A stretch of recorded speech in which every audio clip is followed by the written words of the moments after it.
great to have you watching CNN 10. We are 10 minutes of world news explained, and I am your host, Cral Azuz. It's been a destructive week for parts of the U.S. Midwest and Southeast. For days, severe thunderstorms have roared through the region, spinning off tornadoes and causing damage in Iowa, Virginia, and the states in between. At least 3 people have been killed in these storms. Thousands have lost power. In Tennessee, a woman at a convenience store captured this video of heavy wind and rain blasting the earth outside. Homes and businesses were damaged. The National Weather Service said it got more than 20 reports of tornadoes or suspected tornadoes in 7 states, including Tennessee and Illinois. The city of Ottawa was where at least 2 people died. Dozens of homes nearby were destroyed, and a glass manufacturing plant in the area was damaged. Illinois Governor Bruce Rauner said, quote, "We've got to count our blessings. This could have been way worse." Tornadoes can form at any time of the year, but they're most common in the spring. Tornadoes are so powerful they can flatten homes to their foundation. They can peel asphalt right off of a highway. And it can toss around 18-wheelers like they're small toys.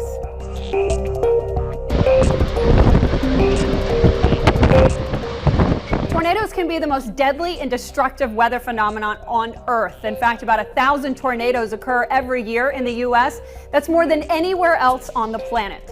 Some of the strongest tornadoes can pack winds of 300 miles per hour or more. It can be as small as a couple hundred yards wide all the way to 2.5 miles wide, and their path of destruction can be a couple hundred yards or extend out 50 miles or more.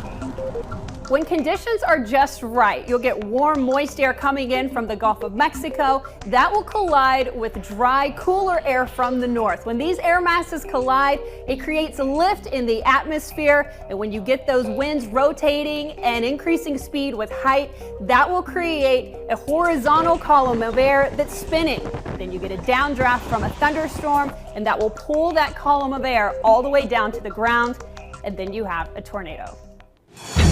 10-second trivia. When officials say they're concerned about H7N9, what are they discussing? A virus, a location, an asteroid, or a plastic?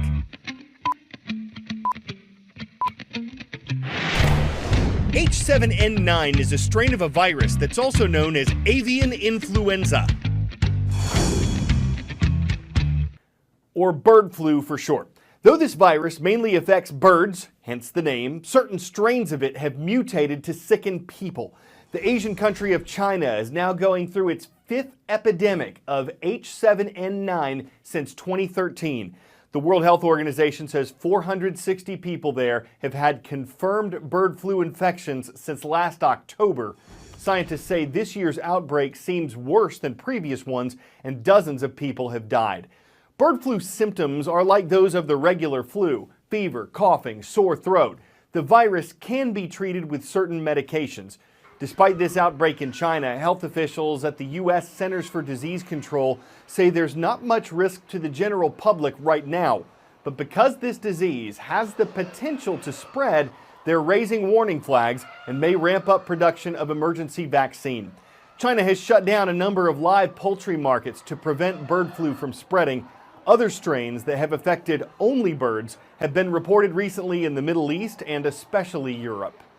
You probably won't be surprised by the fact that slavery is illegal in every country on Earth. What is surprising is that tens of millions of people are enslaved anyway because the slave trade is worth billions to the criminals who run it. But worldwide, adults and students are raising their voices and raising money to fight slavery. Some young people are doing this by putting one foot in front of the other. Ready, set. Some of these teenagers are athletes, runners and swimmers used to competition, but few have faced a challenge like this. For 24 hours, teams of 8 from Hong Kong-based schools will run continuous relay laps, a bold mission to raise awareness of modern-day slavery and money to fight human trafficking. it's really like important for each other, for all of us to motivate one another. And just keeping the main idea in mind, that we're doing this for a good cause, and this is 24 hours compared to our entire lives, which most people go through. The Global Slavery Index estimates there are 45.8 million enslaved people across the world, and that 2/3 of them are in Asia. For the 7th year, the nonprofit Running to Stop Traffic is putting on this race, entirely organized by high school students. They race along Hong Kong's Victoria Peak and partner with runners in Kuala Lumpur, Singapore, and South Korea. Together, the Asia Relays have raised more than $700,000 since 2010. And slowly I started to go back to my home roots, and when I found out more about the problem of slavery in India, how it manifests in many different forms, I felt really bad because I thought that I'm living in such a privileged area in Hong Kong. I always go back and I'm not really able to do some change. I slowly got more interested in the 24-hour race itself. At 5 o'clock on a Sunday morning, the finish line feels far. Very, very tired. 4 hours to go. A few of us have injuries, and some of us are starting to get a bit sick. When you get a cramp and you're running and you feel like you can't go on anymore, just think about what they're going through and then keep on going for them when you can't go on for yourself. Like when you want to give up, just go on for the cause that you're fighting for. The fuel for these runners fighting for so many others. Alexandra Field, CNN, Hong Kong. Now taking a look at self-driving cars. The pros and cons are clear. Potentially fewer accidents, but significantly higher costs. Freeing up passengers during commutes, but a potential loss in human driving skills. When you take a look at self-driving race cars, though, one question that comes up might be, why? Isn't racing a sport for human drivers and crews? According to TheVerge.com, showing that self-driving cars can safely rocket themselves around a racetrack might make the general public feel better about self-driving cars on the street. One company developing them is having a wild ride.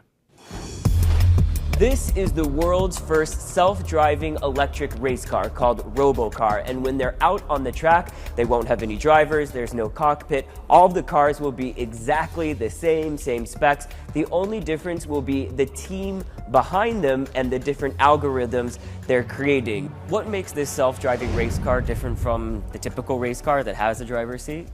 I would say everything. It looks like a plane with wheels, and it's super efficient in terms of aerodynamics, and it's super fast. Professional drivers cannot take the G-force which are going to be created in these type of cars.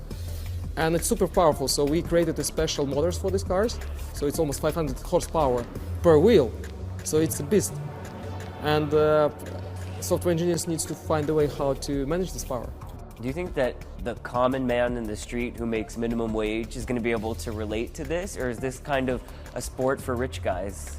The future, in any case, is going to be driverless, so we'll see those cars and like on the roads very, very soon, much sooner than we can expect. And of course, it will touch us everyday life, and we'll see it and we'll accept it very, very, very quick. When I talk to the people creating self-driving cars, they always say it's not to be cool. The real purpose is to try and eliminate car accidents. But one of your prototypes had a car accident recently in Argentina. So doesn't this defeat the purpose? I think it's opposite, because it's a platform where all the teams are learning. When you crash, what you get a lot of data. You can understand why did it happen, how to avoid it in the future. And there is no risk for life. So this knowledge you can reuse on the real road cars. So it means that our real road cars will become safer. So how much did it cost you? To make? Yeah. Around £1 million. So to make this car. A little more than $1 million. Worth it? Yes, for sure.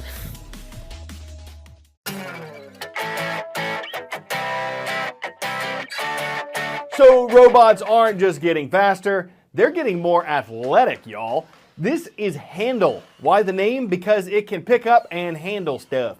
It can also travel up to 9 miles per hour. It can balance, spin, it can go down stairs, and its vertical leap is 48 inches. When he unveiled it, the CEO of the Google-owned company Boston Dynamics said he thinks this could cause nightmares. Guess that depends on whether the 6'6" robot is chasing you.